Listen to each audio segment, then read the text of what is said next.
D'accord. Madame, monsieur, bonsoir. J'ai ce soir des lurons pas joyeux, mais opiniâtres et tenaces. Gilles Léra qui nous revient du paradis, carrément. Ça va bien, Gilles? Ça va? Bourdamment, Jacques va bien? Trop bien. Très riche. Donc, je dis ça pour que les impôts s'occupent de toi un petit peu. Très riche, Non, beaucoup d'annonceurs et tout ça. Ça va, ça va. Ça va quand même. Ouais. Du coup, tu t'es calmé. On va pas se plaindre. Adam Squatté, Franck-Gentil, ça va bien? Ça va. Ces jours-ci, qu'est-ce qu'il y a? Il y a des choses qui t'émeuvent, c'est quoi? Le décès du directeur, je n'ai pas très bien compris ton émotion. En deux mots. Le directeur des ressources humaines du campus Caribé des Arts. Donc, un type que nous avons connu. C'était un pilier de cette. Comment s'appelle-t-il? Je garde l'anonymat sur son identité. Sur son identité. Bon, on n'en parlera pas. Monsieur Marajou, bonsoir. Bonsoir. Ah non, mais si on parle de sujet, on en parlera. Il faut qu'on se dire, je ne dis pas son nom. Merci beaucoup de votre invitation. On va parler de choses plus amusantes, mais plus tristes en même temps pour certains. On ne peut pas échapper à ça. On ne peut pas échapper à ce Boeing qui a disparu. On en dira deux mots tout à l'heure. On ne peut pas échapper quand même à mon confrère Zog et sa répartie sur les magistrats. Il lui sera très difficile de plus d'un dossier, ces jours-ci, dans votre juridiction quelconque de quoi, c'est de là-bas. Enfin bref, les révélations de Mediapart et la ligne de M. Nicolas Sarkozy, alias Paul Bismuth, pour, comme dit Mediapart, exprimer une volonté mais méticuleuse d'entraver méthodiquement le cours de la justice. La formule est terrible. Alors vous savez de quoi il s'agit? Dans leur conversation entre avocats et président de la République, ils avaient eu recours d'abord à des téléphones pris dans l'emprunt, se sachant écouter, mais se sachant écouter avec un décalage qui fait que Sarkozy lui-même pensait qu'il n'était pas encore écouté, qu'il n'y avait qu'Herzog, parce qu'à l'évidence, je vous l'ai déjà dit ici, tu n'étais pas là, mais c'est dans la presse. Le Conseil de l'ordre de Paris avait fuité et avait fait savoir à Herzog qu'il était écouté, mais il ne savait pas très bien peut-être par qui il était écouté, parce qu'une information qu'on te donne comme ça, c'est pour un peu te protéger, pas nécessairement entraver le cours de la justice, le cours normal de la justice, qui est de laisser écouter ce que tu dis, parce que je ne pense pas que le Conseil de l'ordre de Paris ait eu envie de protéger, peut-être plus maintenant, de protéger un ruffian et un truand. Donc, ça s'est terminé réellement en notre boudin. En tous les cas, si on va commencer par l'histoire des agendas. Alors, qui peut expliquer quelle était la problématique discutée entre les deux hommes à propos des agendas? C'était les agendas de Sarkozy. Vas-y, toi, Marajou. Vas-y. Je dois me taper le pinceau. Oui. Bon, les agendas ont été saisis dans une affaire qui était celle de Bettencourt. Bon, tout le monde se souvient. Les juges ont tenté de piéger Sarkozy en disant qu'il avait procédé, entre guillemets, à un abus de faiblesse. Il avait demandé à Mme Bettencourt de lui donner de l'argent. Beaucoup d'argent. Et la dame, théoriquement, lui aurait donné. Enfin, c'est ce que les juges pensaient, mais ils n'ont pas réussi à le coincer. Oui, Par contre, il a bénéficié du non-lieu. Non-lieu. Voilà, ils n'ont pas réussi à le coincer. Par contre, quand ils ont commencé à feuilleter les agendas, ils se sont rendus compte que ces agendas contenaient des informations sur d'autres affaires qui mettaient cette fois-là directement en cause, on dirait, l'innocence de l'ex-président. Notamment sur l'affaire du financement. Alors, il y en a au moins 5. Ouais. Il y en a au moins 5. Il y a financement de la Libye, il y a Karachi, il y a Bernard Tapie, etc., etc. Bon. Et ça fait un peu beaucoup. Donc, comme il a eu un non-lieu, Sarkozy dit, bon, ben, écoutez... Donnez-moi mes carnets. Donnez-moi mes carnets. Alors, ce qu'il faut dire aux gens, c'est que les carnets, on lui a déjà rendus. Hein. Les carnets lui ont été rendus, simplement, ils ont fait des photocopies des carnets. C'est devenu des documents qui sont dans la procédure. Donc ce qu'il voulait, c'est faire en sorte qu'il y ait une décision. Faire annuler ces documents. Qu'on ne puisse plus faire référence aux documents. Et il a, semble-t-il, au vu des conversations qui ont été enregistrées, mis en place une espèce de machinerie, un système pour faire en sorte que les juges de la Cour de cassation, c'est bien ça, oui, prennent une décision qui lui serait favorable. Pour annuler les actes de procédure. Et c'est là qu'intervient M. Azibert. Tu as suivi cette affaire-là, toi aussi? Tu peux parler de cher Azibert? Non. Cet avocat de la Cour, non? Alors, continue. Je continue. Oui. Ça sent trop mauvais, ça t'intéresse. Non, mais ça peut servir d'école. D'accord. Ça peut servir d'école parce que là, maintenant, ça va être difficile d'utiliser ce genre de circuit. Donc, un des plus hauts magistrats de la République française, avocat à la Cour de cassation. À une chambre civile, mais donc pas directement concerné. Mais il va voir ses potes, va voir ses collègues et discuter avec eux. Moi, ensemble tous les jours. Donc, il y a bien, quoi. Qui est un pote d'Herzog, il faut quand même le souligner. Et c'est là qu'on verra que la presse dans ce pays ne va pas quand même jusqu'au bout, quoi. Ce type, donc, serait... Ce pays, la France, le Maroc. La France, pas le nôtre. Ici, on va jusqu'au bout. Ici, on va jusqu'au bout. La preuve, tu existes. Madame Jacques va jusqu'au bout. Tu vois que l'équivalent de Madame Jacques n'existe pas à Paris. Hein. À Mediapart. Mais non, c'est payant. Ah oui, ça c'est gratos. Alors, je peux finir? Oui, finis. Donc, alors, très rapidement, Sarkozy et Herzog, je prends bien des précautions, hein, donc, auraient convaincu ce magistrat d'inciter ses collègues. Mais les Mediapart a publié l'intégrale. Oui, donc on va dire on. Maintenant, il n'y a pas de... Il n'y a plus de conditionnel. Il n'y a plus de conditionnel. Ils l'ont fait. Donc, ils ont demandé à ce magistrat d'intervenir en faveur de Nicolas Sarkozy. Et sa contrepartie pour Azibert, c'est... Et il devait être nommé à Monaco conseiller référendaire. Monaco 12, Monaco très 12, tranquille.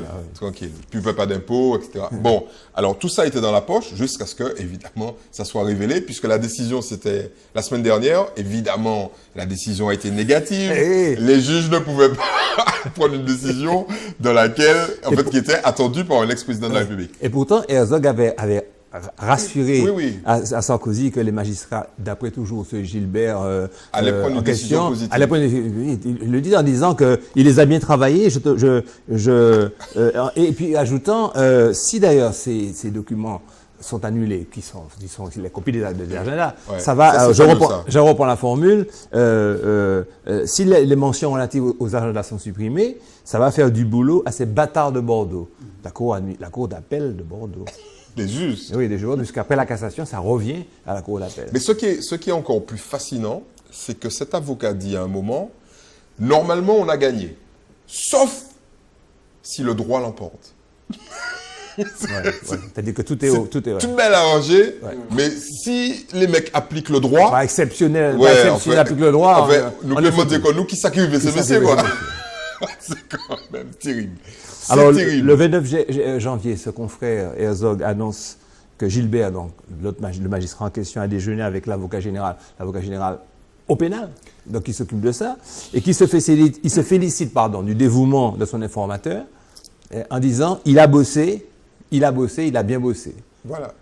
Et ce qui est terrible, c'est que ça s'est fait il y a quelques semaines, ça c'est pas un truc qui date des années 90, ça s'est fait il y a quelques semaines, en 2014, et que ça prouve qu'au niveau le plus élevé de l'État, ils font comme nous, quoi, comme les gens de tout le monde, quoi. Ils se parlent, ils appellent des potes. En fait, il y a une espèce de mimétisme total entre la société civile, les choses que...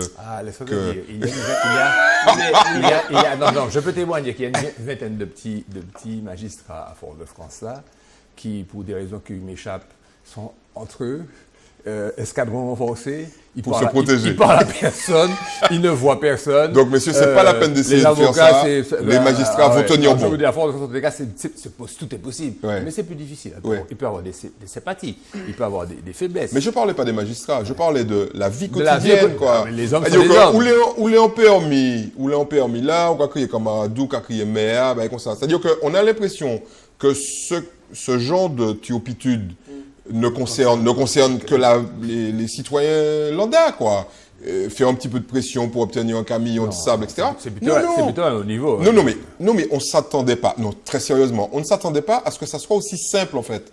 Moi, je suis parfaitement conscient qu'il y a des jeux de pouvoir, etc. Mais un truc du style, Charles, est-ce que tu peux faire en sorte que les types qui vont prendre la décision sur un truc aussi grave prennent la bonne décision, quoi, et puis nous cabons en poste. Mais je pense qu'il faut aussi voir que un ancien président comme Nicolas Sarkozy, un an et demi après son départ, a encore des ficelles qui peut tirer dans... Et pas des petits. Au niveau de l'État, quoi. Oui. Au niveau de l'État, au niveau étatique, au niveau qui se renforce, de la justice. Mais qui se renforce d'autant plus qu'on a besoin que l'autre qui a pris sa place s'en aille. Voilà. Adam, s'il y a un abcès... je te laisse la responsabilité de ce que j'ai dit. Il y avait un aspect de tout ça que tu voulais évoquer. Je te laisse, vas-y maintenant. Non, c'est justement cette complicité qui pourrait exister au sommet de l'État. Oui. Qui pourrait exister ou qui existe? Oui, mais tu as la nationalité française. Pas encore. Peu importe. Tu parles depuis longtemps. Je transcende ces questions-là.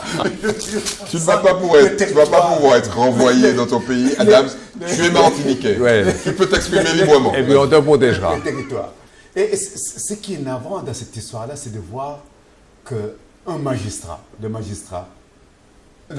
un avocat, celui donc de l'ancien président de la République, traitait des magistrats de bâtards. Ça, j'ai trouvé ça. J'ai trouvé ça époustouflant. Exact. Comme les petits gars du coin. Comme les gars du 93. Justement. Bâtard. Non, ils ne diraient pas ça. Bouffon. Bâtard, bouffon. Tu dis ça à un petit Africain ou à un petit Arabe, tu prends un pain. Tu prends un majeur. Non, tu prends un pain. Oui. Non, mais ce langage aussi. Mais ce langage, ce n'est même pas de la famille, c'est la vulgarité. C'est la vulgarité. Et un ancien chef de l'État. Oui. Et puis tu t'appelles Herzog. Et oui. Tu descends d'un ministre qui a été un héros. Qu'est-ce qu'il dit, ce monsieur-là? Je l'ai écouté ce matin interrogé par Eric Cavache. Il dit, des fois, le langage qui dépasse la pensée. Alors, pour mon cher ami, Bâtard par un magistrat, non, bien sûr, non. ça dépassait même, Justement. avec un gros excès de vitesse. Non, je ne comprends pas. Imaginez que cet homme ait été juste avant chez son boulanger et qu'il ait demandé un bâtard et que le mot soit resté dans son cerveau. Je n'ai pas compris parce qu'ici, on ne connaît pas ça. Le Mais si, un bâtard, un bâtard, c'est un pain, un gros pain. Pourquoi les gens comprennent un gros pain? Oui, mais attends, le gars sort de la boulangerie, il a eu le mot dans la tête et il sort le mot, c'est tout. Voilà. Au-delà, il y a quand même une espèce de consternation globale, non pas chez les gens du pouvoir, c'est clair, mais chez Monsieur Tout-le-Monde. Et moi, je ne fais pas le faux naïf. Il y a de quoi. Là, quand même, on a dépassé les limites, quoi. On a dépassé les limites. Et puis on a même parlé de notre volet, c'est les formateurs qu'ils avaient dans les rouages les plus... On ne l'a pas encore trouvé, celui-là, mais on va le trouver. On va le trouver. Alors, je vous donne la clé, c'est... Sarkozy crée une perquisition. Alors, il a appelé Herzog, il lui dit il y aura bientôt une perquisition. Et c'était le 1er juillet, une perquisition dans cette bureau, le 1er février. Et il demande donc à Herzog de prendre contact avec des amis pour qu'ils soient attentifs. Et qu'est-ce que Herzog répond? Il est bavard, et puis vantard, et puis vraiment, c'est vraiment l'avocat dans sa splendeur. Il répond je vais appeler mon correspondant. Ils sont obligés de passer par lui. Mais pourquoi tu dis tout ça au téléphone? Il dit, ok, je vais m'en occuper. Ouais. En plus, tu es bavard avec les faux téléphones. Ils sont obligés de passer par lui, donc il aurait trouvé Bouga. Il a déjà trouvé. En plus, ils ont un petit côté pied nickelé. Ils sont obligés de passer par lui. Donc, il suffit de suivre les mecs. Donc, c'est un autre magistrat qui donc signe les réquisitions et qui autorise. Voilà. Alors, mieux encore, Sarko qui savait qu'il était écouté, donc a pris ce faux téléphone, mais il ne savait pas encore qu'il était écouté sur cette ligne, pas un faux téléphone, cette ligne d'emprunt du nom de Paul Bismuth, qui dit, on ne sait pas pourquoi, en plus il y avait une partie ludique, une partie de jeu, c'est des grands enfants mal élevés, et puis ruffians, et puis tricheurs, et puis voleurs, des grands couillons. Il lui dit, écoute, appelle-moi sur ma ligne, et puis fais comme si nous avons une conversation. Mais pourquoi faire? À quoi ça sert? Le type, et puis on dit après que c'est lui qui a pu gérer, qui a relevé la France, mais non, impossible. Comment peut être couillon comme ça avoir relevé la France?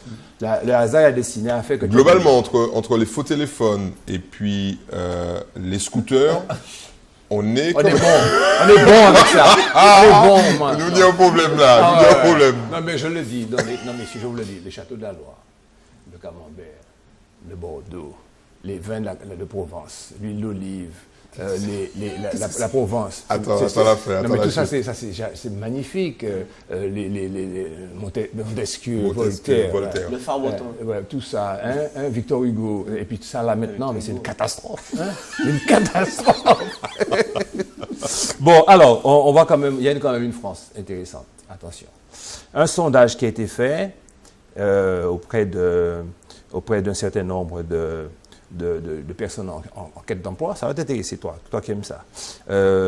Par un institut de sondage que je ne connaissais pas bien, Opinionway, qui swing ces jours-ci. Tout à fait. Pour un site qui s'appelle Job à proximité, qui révèle sur 15 000, non, pas sur 15 000, sur 1500 personnes en recherche d'emploi, donne des chiffres très, très, très intéressants. D'ailleurs, le premier critère de choix du job idéal, étonnant, hein, pour ces temps qui courent, pour plus du quart des demandeurs d'emploi, c'est un job intéressant plutôt qu'un salaire élevé.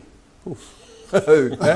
Tu vois, pendant que les autres sont en train de, pendant que ceux qui les représentent au sommet sont en train de traficoter, voire pour de l'argent. Ouais. C'est nécessairement pour tout ça, c'est de l'argent. Eux, la France, hein, celle qui devrait nous désespérer, est faite de gens qui se disent, moi je veux un job intéressant plutôt que d'avoir de l'argent.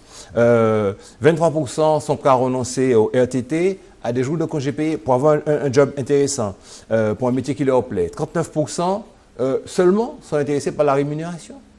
39%. Mais c'est culturel. Hein.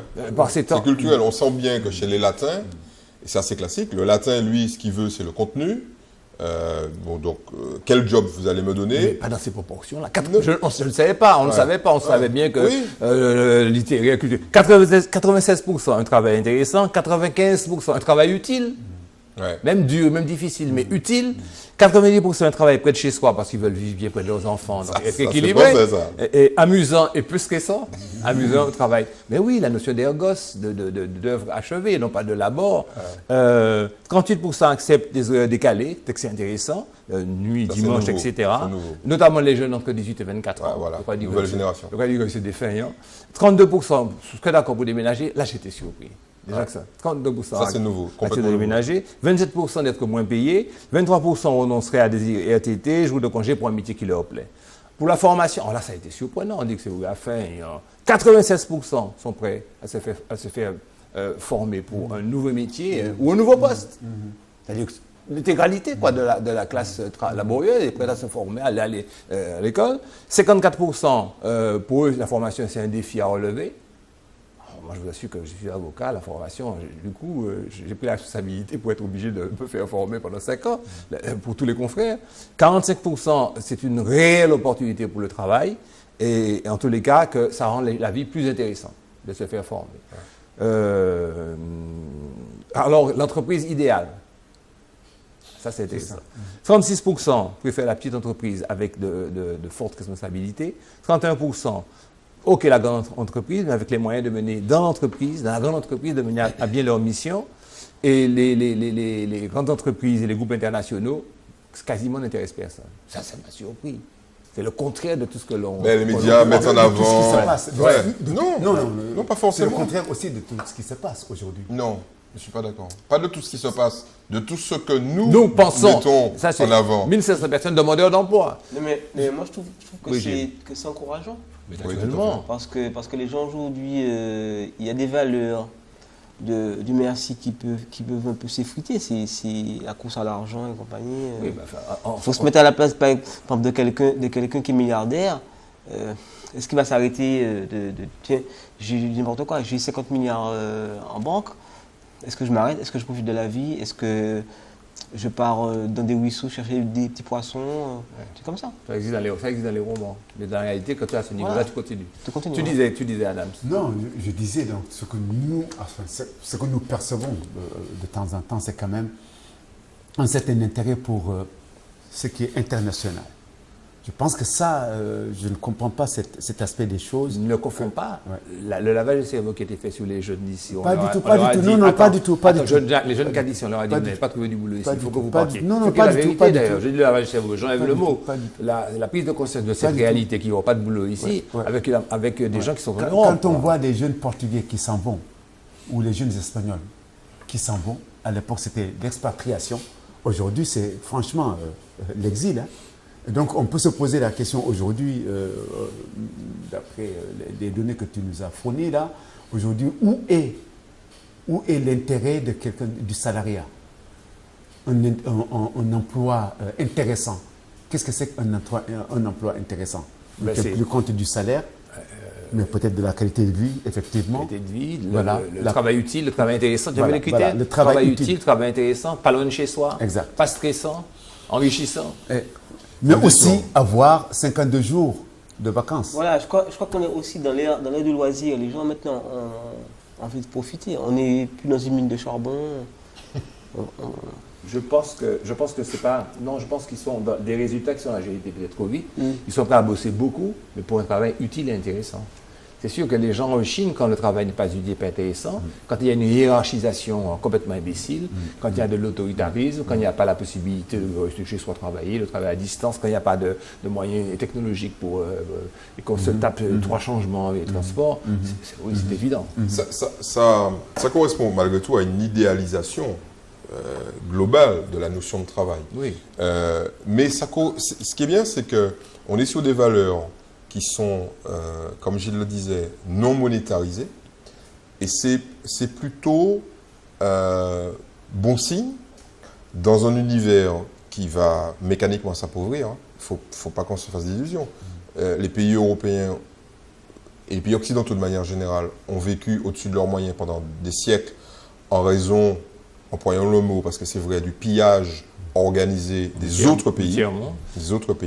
Un pays comme le Royaume-Uni a vécu essentiellement des ressources jusqu'à il n'y a pas très longtemps, jusqu'à la fin des années 80, des ressources que ces multinationales, que ces relations bilatérales lui procuraient dans tous les pays du monde. Et puis avant la crise du pétrole, avant que les Arabes n'aient réalisé qu'ils avaient de l'or dans leur sous-sol. Mais prenons un exemple sur le Royaume-Uni, et je pense que les gens qui nous écoutent vont bien comprendre. Jusqu'en 1997, la couronne britannique possédait Hong Kong.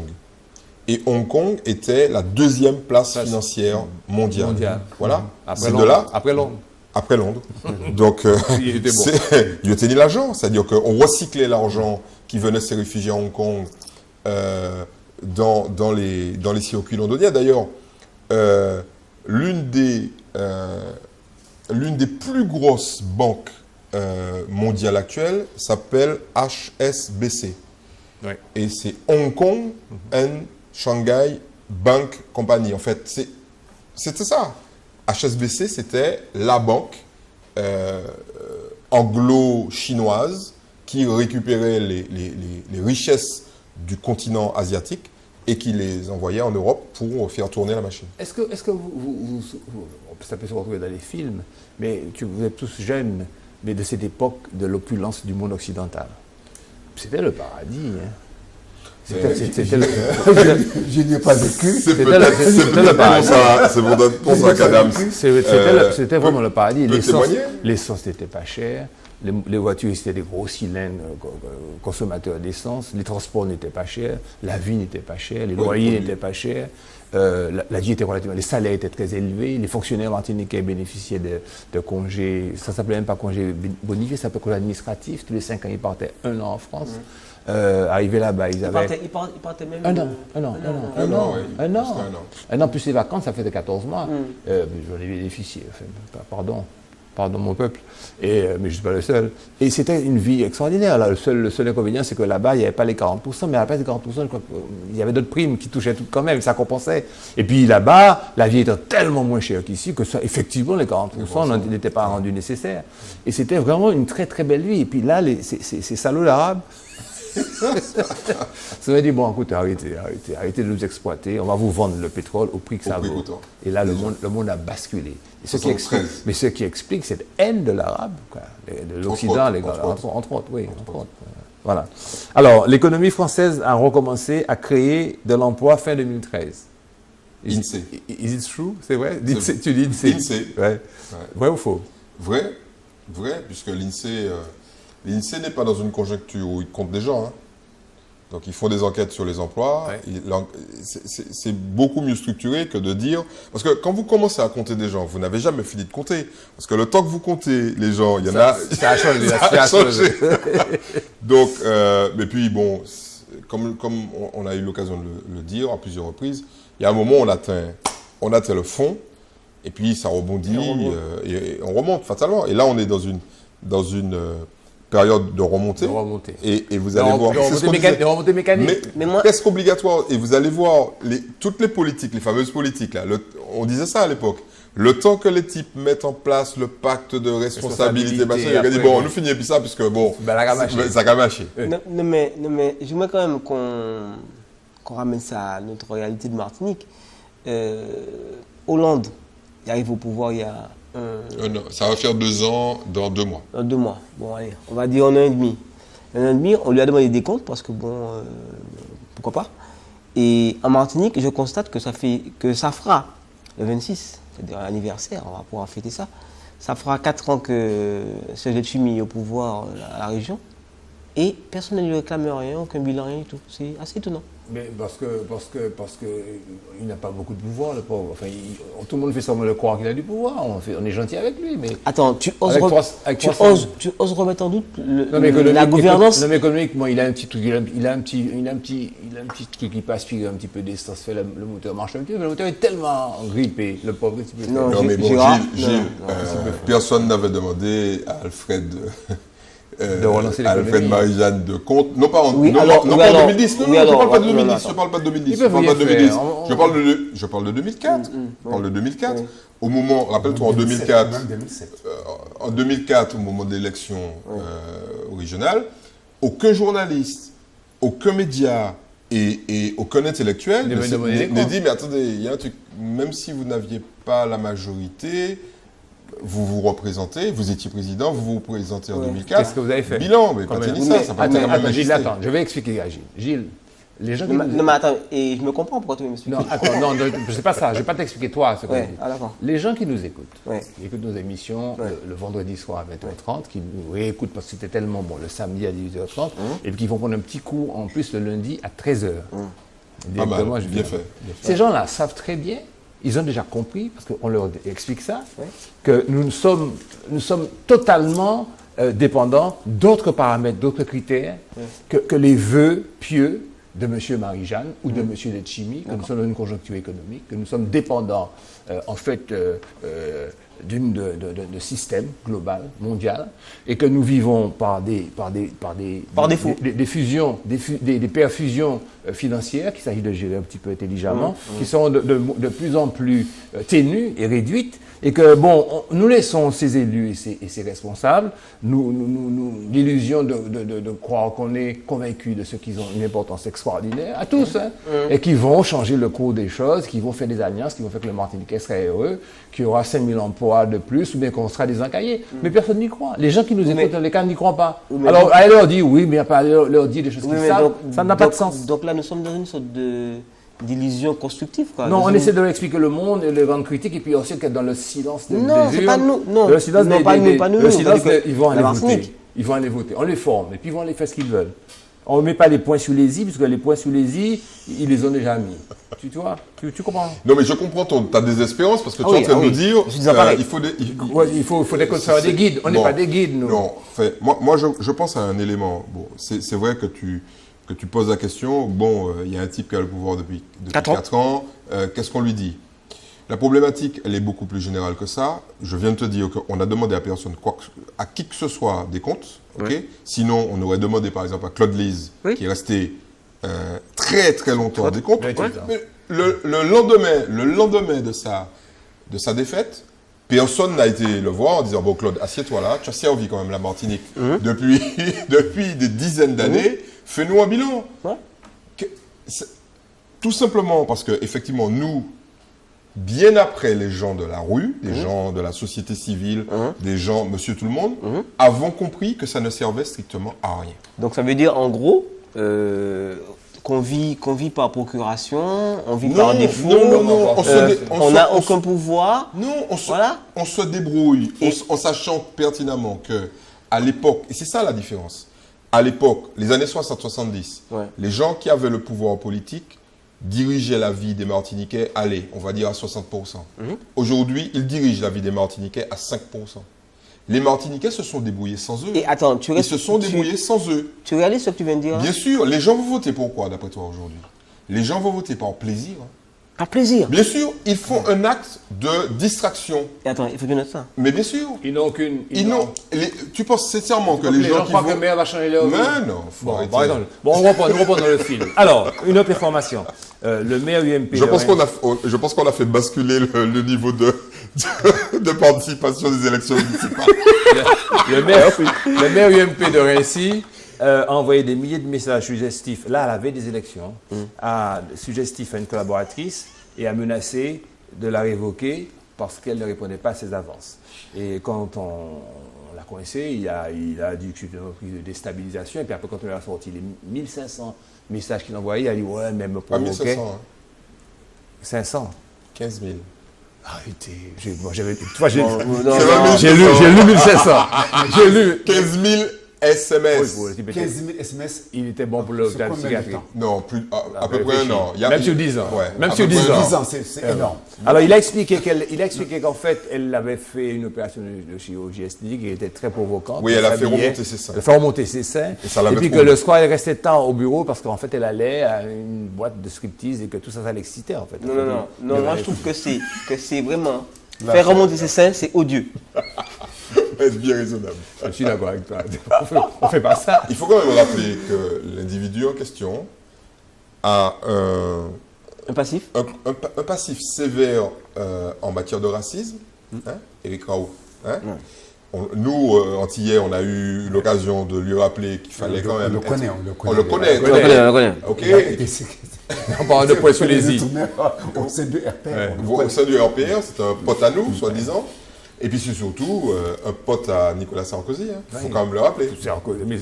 Bref. Bon, allez, revenons à nos petites affaires. Municipal, 117 listes. Qu'est-ce que vous allez voir? Vous répondez vite. 117 listes, qu'est-ce que vous répondez? Correct. À part ça. Normal. Parce qu'en France, on a plus que ça. Bon. Ici, on est à un candidat pour 200, voilà, 200 habitants. Sur la moyenne nationale, il y a un candidat, quand je dis 200 habitants, 200 inscrits. Oui, 200 votants. Voilà, non, inscrits. Oui, inscrits. 1 pour 200 inscrits. Sur le plan national, c'est 1 pour 49 inscrits. Ouais. Il doit y avoir des villages où il doit avoir au moins... Il y a des villages où il n'y a pas du tout de candidats. 64, il y en a 64. Par contre, il y a des villes où il y a une trentaine de candidats. Nous, pas jamais dit ça ici, et on nous critique. Moi, j'ai noté qu'il y avait beaucoup de sans étiquette. Ouais, mais on va vite. Non, attends, on va vite. J'ai un filet, on va vite. Donc, ça va venir.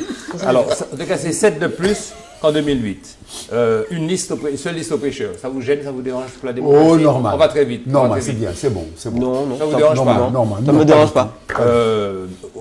À l'époque, il y avait beaucoup de maires qui n'avaient pas de candidats.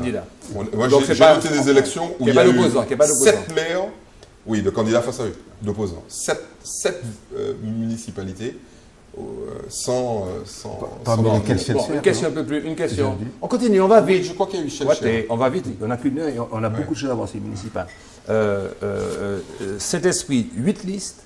5 listes. Gros monde, 8 listes. Pourquoi les communes qui sont réputées comme étant les plus tordues? C'est ce que tu vas dire. Ont-elles cette dynamique démocratique? Il y a souvent des histoires de famille. Il y a des histoires, souvent des histoires de clans, de famille qui ne... Voilà. Excellent. Il y a une, comment on dit, balkanisation. Voilà, balkanisation. On continue. Bon, Lamentin... C'est africain, ça. C'est très africain. C'est l'héritage. On continue. Lamentin, Marie-Sète tout seul se bat contre ça. Et puis brusquement, il y a du non, il y a le petit... il y a un petit gars qui UMP qui vient. Comment vous expliquez? Démocratie ou quoi? Comment vous expliquez ça? Bien sûr qu'il faut quand même assurer la relève. Bon. Tu es d'une naïveté confondante. Il faut alors, on va pas dire que c'est le cas au Lamentin, mais nous savons, nous qui sommes des observateurs avertis, que certains maires suscitent leur propre concurrence pour désavantager leur principal adversaire. Bonne réponse. Fort-de-France, Trinité, Échelle-Cher, 5 listes. Messieurs, Fort-de-France, Trinité, Échelle-Cher, 5 listes. Vous trouvez que c'était suffisant? Sur les grandes villes, c'est insuffisant. Mais bon, dans les grandes villes, il y a les habitants... 3 en 2 minutes, il y a quand même progrès. Les habitants se désintéressent très fortement de l'élection municipale dans les grandes agglomérations. Par contre, dans les petites communes, je vous rappelle que Bellefontaine, vous vous rappelez de ça, Bellefontaine et Basse-Pointe ont des records de participation. On dit les jeunes ne votent pas. Quand vous avez 88%, il faut que tout le monde vote. C'est que tout le monde a voté. Quoi. On continue. Sabo, 80 ans, il est né en août 1954. Il devrait partir, surtout qu'il y a de l'offre au Lamentin. Mais il devrait faire un jeune. Il devrait faire un jeune. Moi, je ne suis pas d'accord. Je suis pas d'accord. Je pense que si on partage cette idée-là, il faut qu'on la partage et qu'on la dise et qu'on l'exprime pour tout le monde. Pour tout le monde. Rodolphe Désiré. Rodolphe Désiré. Personne n'a pas dit Rodolphe Désiré. Personne n'a pas dit. C'est toi qui ne le dis pas. Mais qui le dit? Non. Qui le dit? Tu en as entendu un journaliste ou un média dire qu'il est temps que Rodolphe Désiré s'en aille? Qui dit ça? C'est pas toi, Madame Jacques? Mais tu n'es pas journaliste, tu es blogueur. Alors, blogueur. Joanne Godou, 27 ans, au Lamentin, c'est pas un peu le boulet? Non. Non. Bon, on continue. Il faut commencer un jour ou l'autre. Les femmes maintenant. 13 femmes. Ça commence à 13 femmes, tête de liste. Tête de liste. 5 de plus qu'en 2008. Ouais. On les cite pour leur rendre hommage? Je pense que c'est très important. Oui.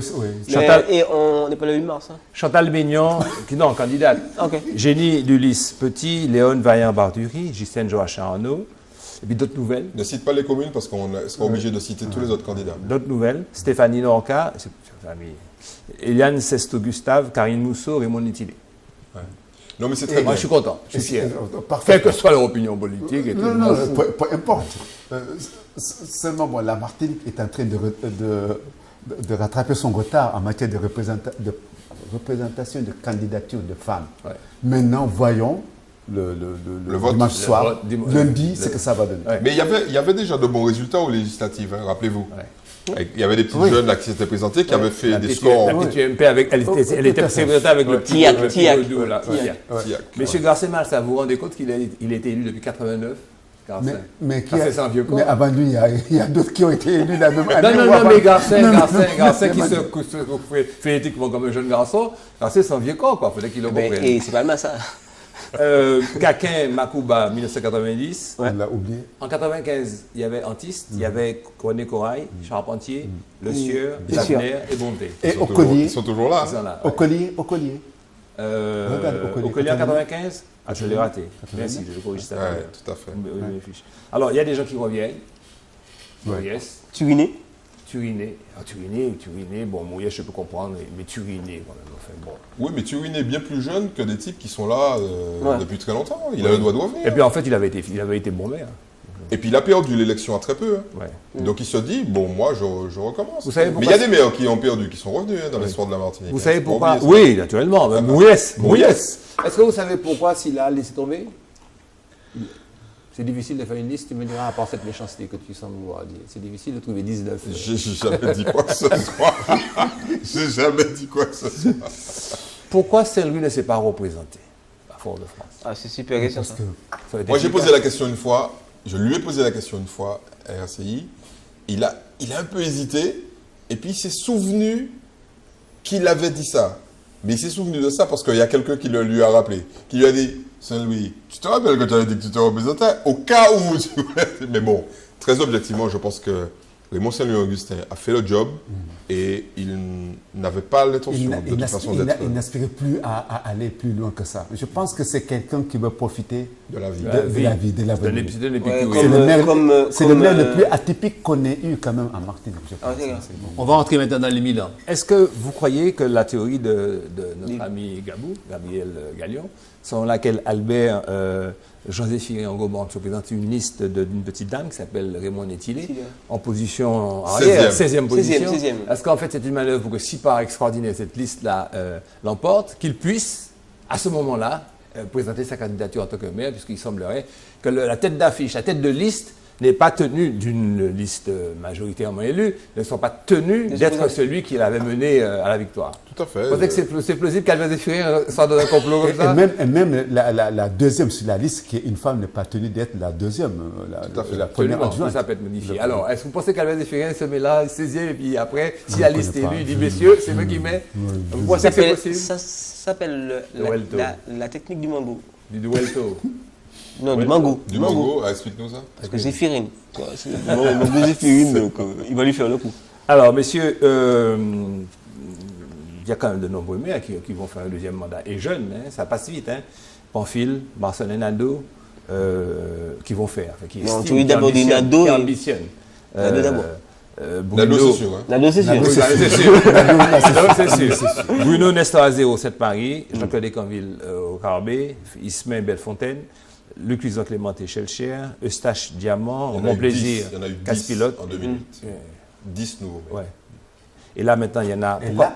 Pourquoi y en a-t-il que 9 maintenant qui vont. Parce qu'il y a Zéphiré. Ah oui, avec qui sera disant ça retire. Ouais, exact. Ah non. Alors, il y a maintenant ceux qui s'acharnent et qui s'appliquent. Miguel, l'aventure. Miguel. Transmis Chalon. Ouais. Ouais, comme il est tranquille, il est serein ensemble. La troisième fois qu'il vient là, dans le silence. Et puis il y en a un qui est charmant, mais il est adorable. C'est Philippe Petit. Oui. Il est là depuis 90. Non, c'est le meilleur. Il a 95. Mais 95 après il n'a pas raté une seule municipale. Mais on devrait lui donner un poste. Une prime. Un poste. Non, il n'y a pas des maires Petit riche, oui, c'est un pharmacien qui fait des affaires. Entre-temps, il fait des affaires. Il n'a pas son temps. Il ne perd pas son temps pour ne pas rater, le petit là. Il est tellement plus riche que son père. Là, on est dans les 1000 ans. Non. Ah non, son père est riche. Ah, son père est plus riche que lui. Cette émission va être de plus en plus regardée. Parce qu'il est plus âgé quand même. Ah oui, voilà, dans le temps. Il reste quand même à Philippe Petit beaucoup d'élections à venir. Oui. En plus, il est en bonne santé, il est frais, il est vert. Et puis, il a un moelle d'acier. Son père a été très longtemps actif en termes de candidature aux élections. Oui. Avant d'être élu. Jusqu'en 2008. Ah oui, il s'est acharné là sur le Mont Rouge. Ça n'a pas été si vite. Non, il a été élu en 83, si je me souviens. Oui, vous savez ce que son père m'a dit de lui, je crois.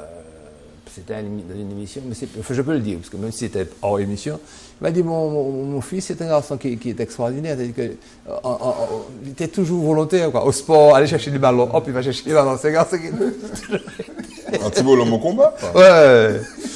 Bon, on a presque tout vu. Fort-de-France qui était chez Saint-Clis, on a vu tout ça. Il y a des endroits où il y a 2 listes. Alors maintenant, on va rentrer dans les 1000 ans.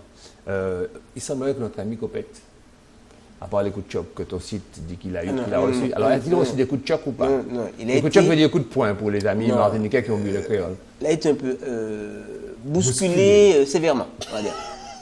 Mais qu'est-ce que ça veut dire, bousculer sévèrement? Mais c'est une nouvelle notion de coup de choc. De la violence.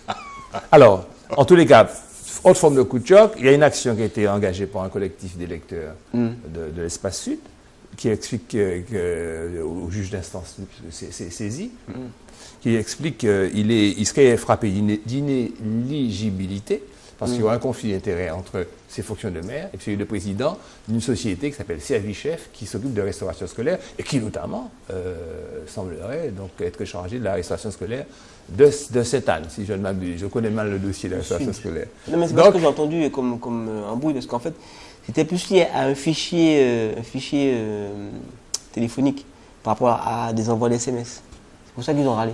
D'envois d'SMS de quoi? Des parents. Ah oui, qu'il a utilisé, oui, il a utilisé les parents qui prennent les... Voilà, c'est-à-dire que le fichier qu'il a utilisé pour, comme canal pour balancer... Le fichier utilisé par Servichef pour dire aux parents de venir payer la cantine, que pas de repas ce jour-là, il l'a utilisé pour faire sa campagne.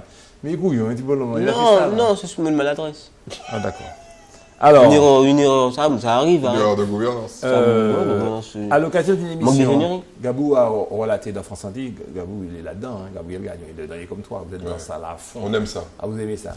Que le Quimbois est omniprésent, quoi, et que Madame Mousseau a carrément sorti que le meilleur candidat serait allé chercher les plus grands Ougans pour la combattre, parce qu'elle est une candidate dangereuse. Je trouve ça amusant parce que presque tous les candidats, je la rassure, parce que c'est pas uniquement à son encontre que les pratiques magico-religieuses, pour prendre la formule de Gabriel, sont utilisées. Pas tout le monde pratique le bain des marées. Tous les candidats le matin vont se laver, vont se baigner, tous ont un caleçon propre. Donc peut-être qu'elle a été surprise de découvrir ça. Oui, mais pour être élu, il faut savoir ça, il faut dire ça. Il faut que les gens qui nous regardent sachent que ça fait partie de la culture. Vous savez et que c'est pas Adams qui va le démentir, parce que lui, il en connaît un rayon. Fort. Allez, mais...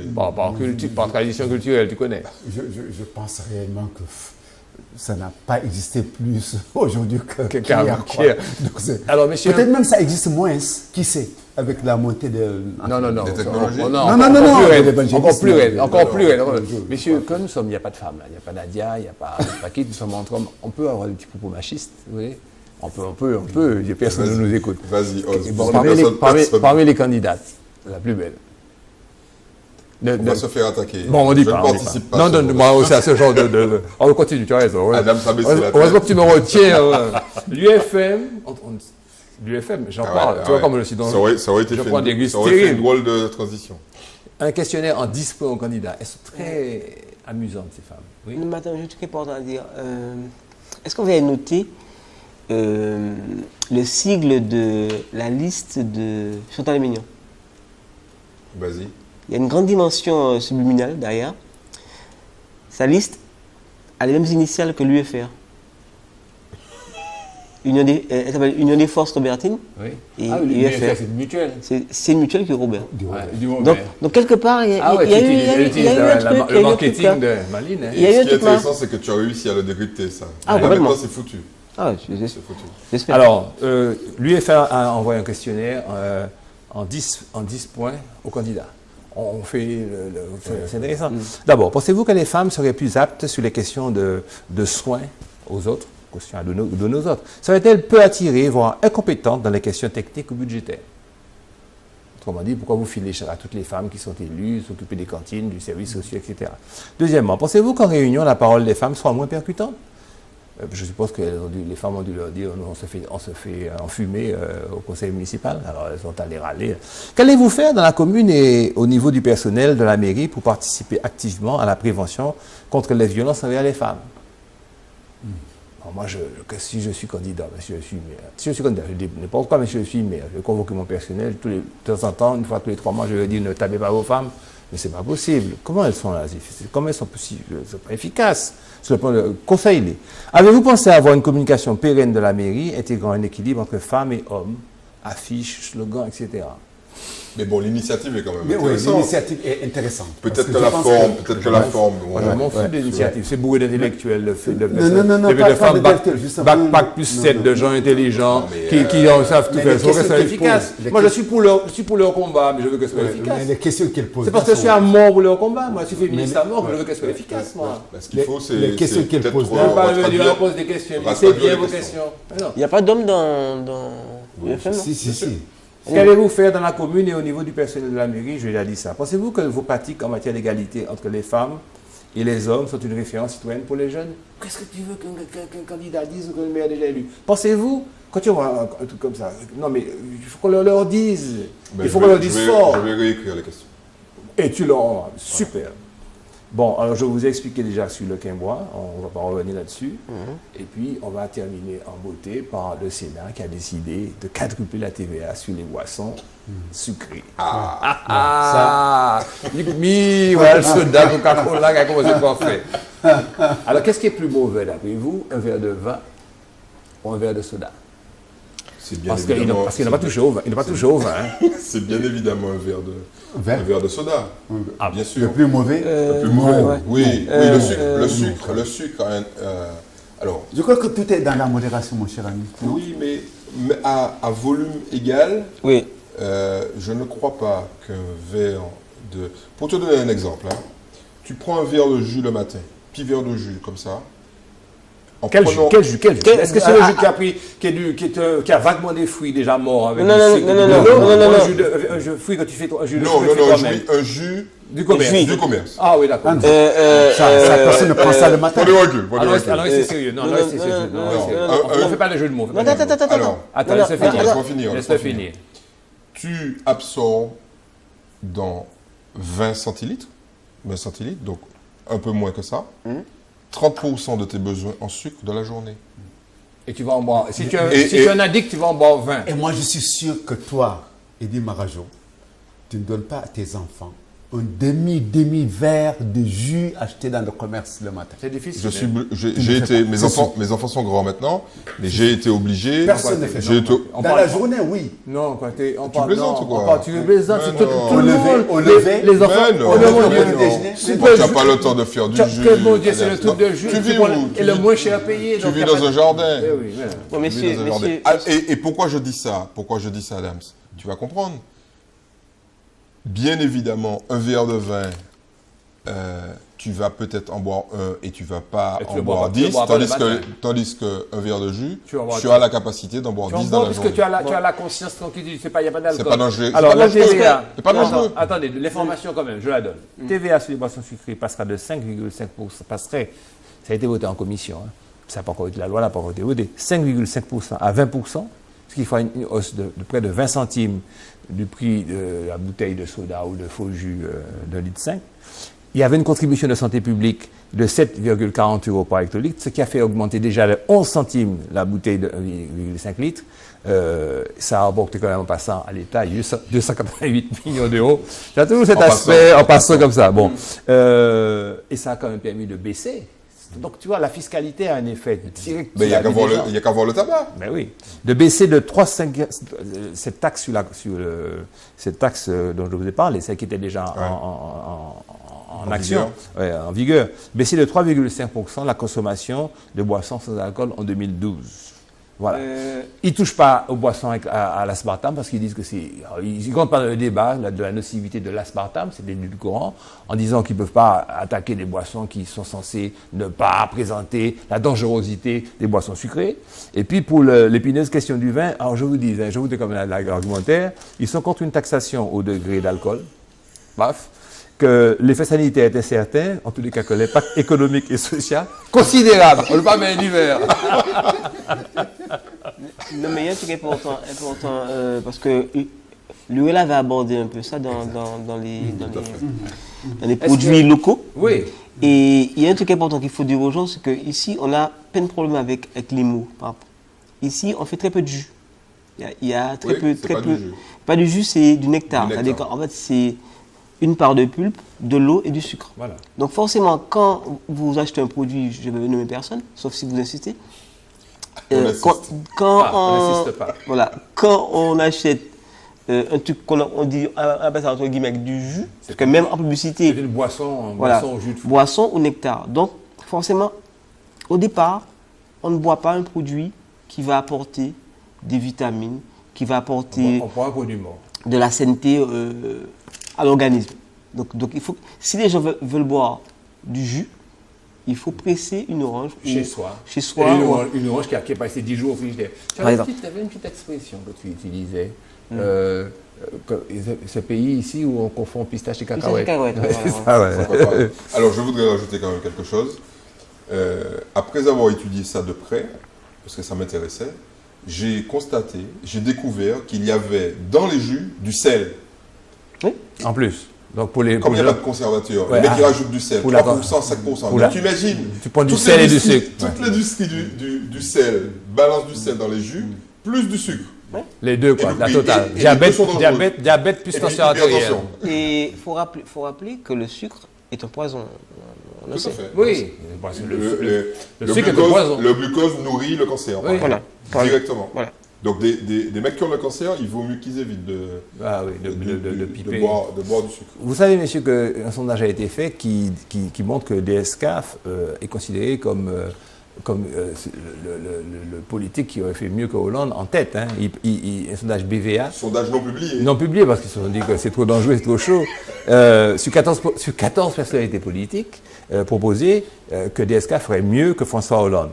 DSK est 56% de sondés favorables à ça, qui y sont favorables. Après, à Juppé avec 53%, Sarkozy et Valls 49% et 48%. Alors quand on a demandé, mais pourquoi vous n'avez pas publié, il dit, d'abord c'est un choix éditorial, c'est vrai. C'est vrai que tout journal a un choix éditorial. On décide de publier ou pas quelque chose. C'est comme tout à l'heure, vous avez voulu que je parle, je ne sais pas de quel scandale, vous avez dit non, monsieur, choix éditorial. Je n'en parle pas. Cette décision de justice qui a condamné cette dame à des sommes suffisamment élevées n'est pas une information qui rentre dans. Je n'en ai pas parlé. Par contre, il a fallu. C'est pas qu'aujourd'hui ils ont répondu que cette question était trop politicienne et peu digne d'intérêt parce qu'il aurait fallu l'annexer avec la question êtes-vous pour ou contre le retour des DSK? Oui. Pour que ça puisse avoir de la valeur. Alors, ce qui est intéressant dans ça, c'est que cette marque, parce que c'est devenu une marque DSK.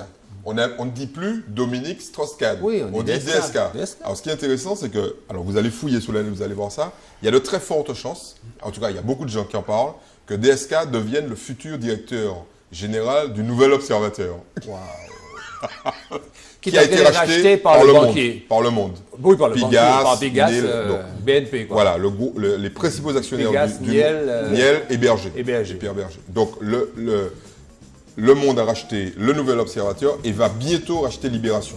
Très bien. Voilà, donc il y a concentration à gauche. La petite musique que vous entendez veut dire que nous avons dépassé le temps qui nous est alloué, généreusement par cette magnifique station de télévision de proximité qui s'appelle Zouk TV. Au nodal, c'est-à-dire au service technique, il y avait les amis habituels, notamment Giovanni Hichelman, j'ai retenu son nom, et un stagiaire. Manuela Montlouis, qui est directrice de production. Et puis, aux commandes de moi, votre serviteur, accompagné de notre ami de La Réunion, Gilles Desgras, notre ami d'Afrique. Adam Squatté et notre ami de Grand-Rivière et l'image. Bonsoir madame, bonsoir mademoiselle, bonsoir monsieur. On s'est bien amusé, je crois. Cette émission était légère. On veille d'élection. Bonsoir.